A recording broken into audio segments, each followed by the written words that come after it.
Okay, let's try a somewhat similar problem. Once again, I have a flow, but this time we're doing in evil English units. As a note, all of your tables, they work for evil units just as well as they work for good units because they're all ratios. They're all unitless, which makes things a lot easier on us. Okay, so the flow has a pressure and a temperature, as most flows do. And the pressure is going to be 2,116 pounds per foot squared. And the temperature is going to be 519 degrees Rankine. At the very least, it put it in Rankine for us and then make it in Fahrenheit, which I approve of. I appreciate that. Then we put a pitot pressure probe in, just like last time. That measures stagnation pressure. And it has a pressure of 7,712.8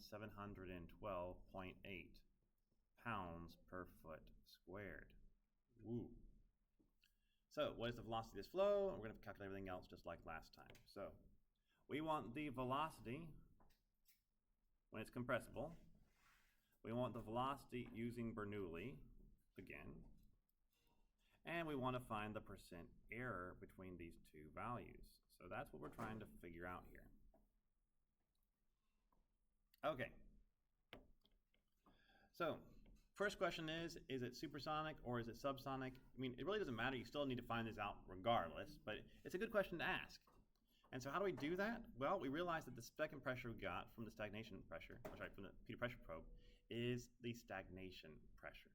And so that gives me the ratio of stagnation to static pressure. So I'm going to go ahead and calculate that. Did it only read stagnation? I thought in the reading, I was kind of confused by that because it said static and dynamic. I mean, it depends on what you're using it to measure. In this case, problems, it's going to be P naught. Yeah, P naught. So typically a pitot pressure probe is measuring velocity for you, and it does that by measuring both. It does that by measuring both. In this case, it's not giving us a velocity measurement, it's giving a pressure measurement, and therefore it's giving us the stagnation pressure.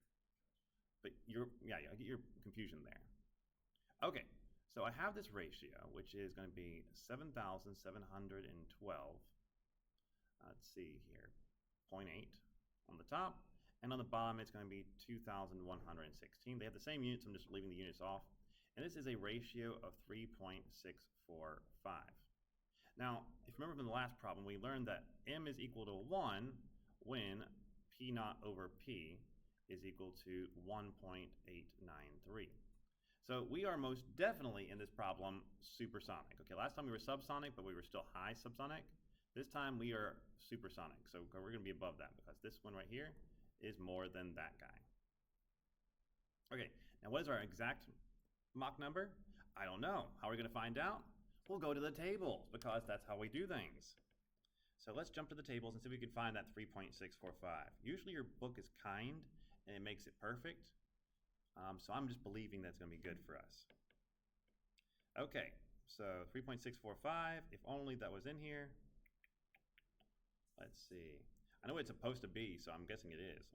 And it is, right? I see 3.671. Yeah, I'm getting that too.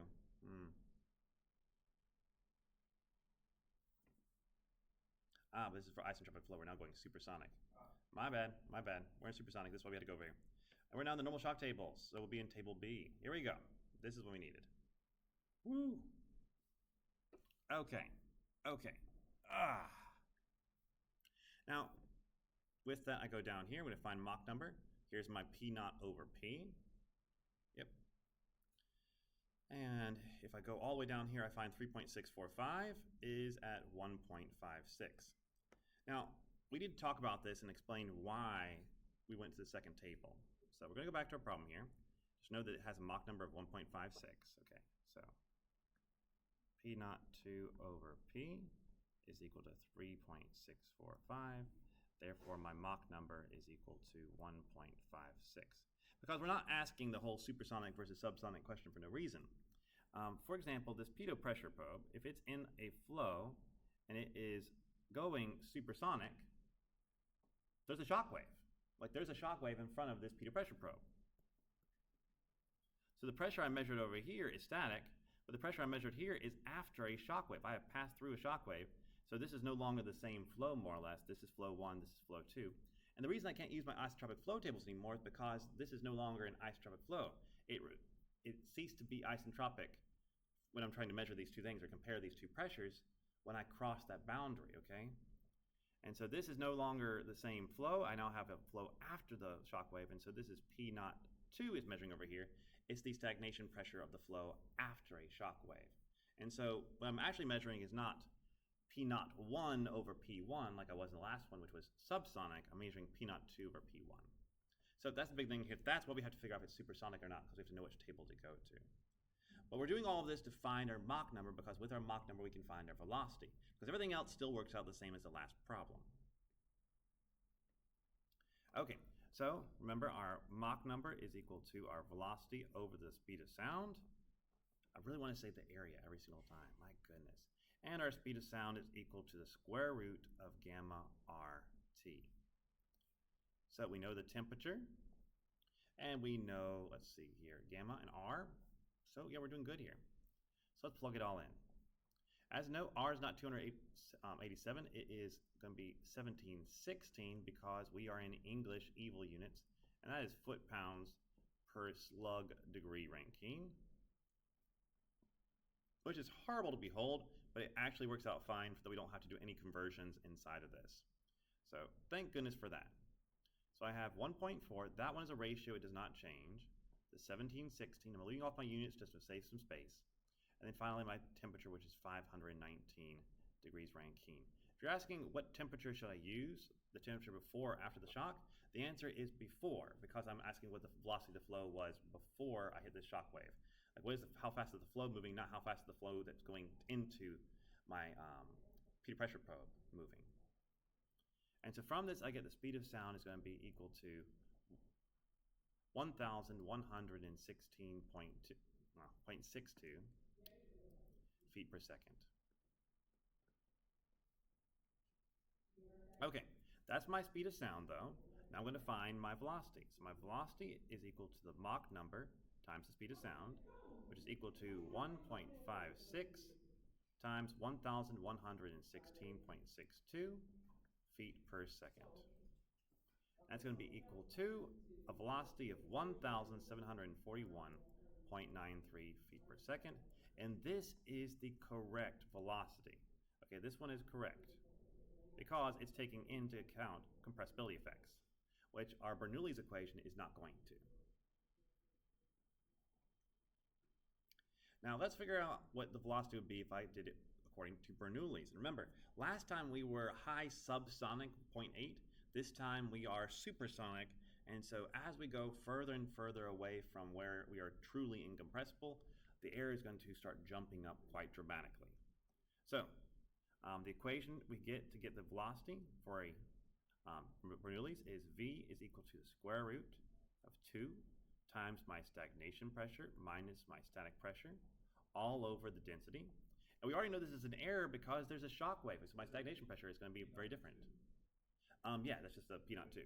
Like, Bernoulli doesn't see that though. It's all supposed to be the same flow, it's supposed to be the same thing. So we're ignoring that here, but we shouldn't. That's the whole issue. It's going to be incorrect because of that.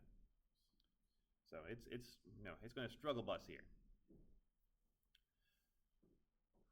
But that's what we get for using Bernoulli's. How dare we? I mean, seriously. Bad people, bad people. But that's okay. Now we need to know what the density is, and so we're going to use the density using the ideal gas law.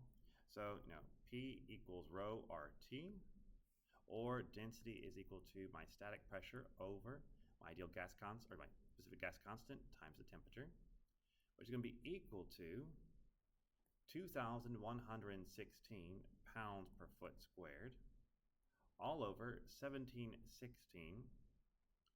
foot-pounds per slug degree Rankine. Really hating myself by putting in all this stuff here. And then finally, the temperature, which is 519 degrees Rankine. There we go. I managed to fit it all. One nice thing about English units, at least for how your textbook does it, you don't have to do any conversions for pressure. Like, it's just always, it all pops out fine, thankfully. However, what doesn't pop out fine is the units you have at the end, which you might not realize is that you have slugs per foot cubed. And once again, I'll say it a million times. It's not the slimy slugs they're talking about. It's like a bullet slug, because when you're forging metals, or say forging, when when you're casting metals, you have a lot of times a bunch of little cylinders of metal, which are called a slug, that you melt down. And they're about 30 pounds each in some cases. Okay,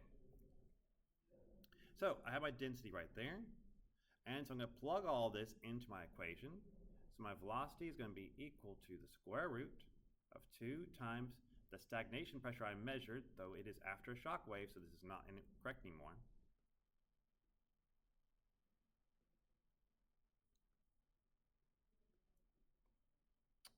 Minus, shouldn't have put a parentheses right there, I'll go ahead and erase that.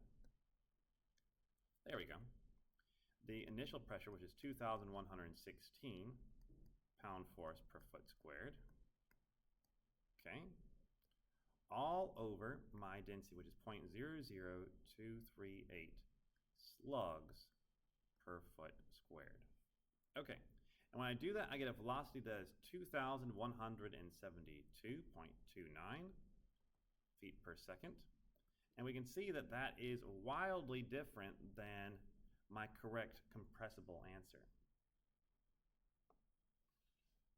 So it's definitely throwing some errors in there. Now, how do I do percent error? It's not too hard. Percent error is simply equal to the bad value minus the good one all over the good. Okay? We multiply that by 100. So my bad value in this case is 2172.29 minus the good value, which is 1741.93, all over 1741.93 times 100. What's that equal? That equals 24.71%.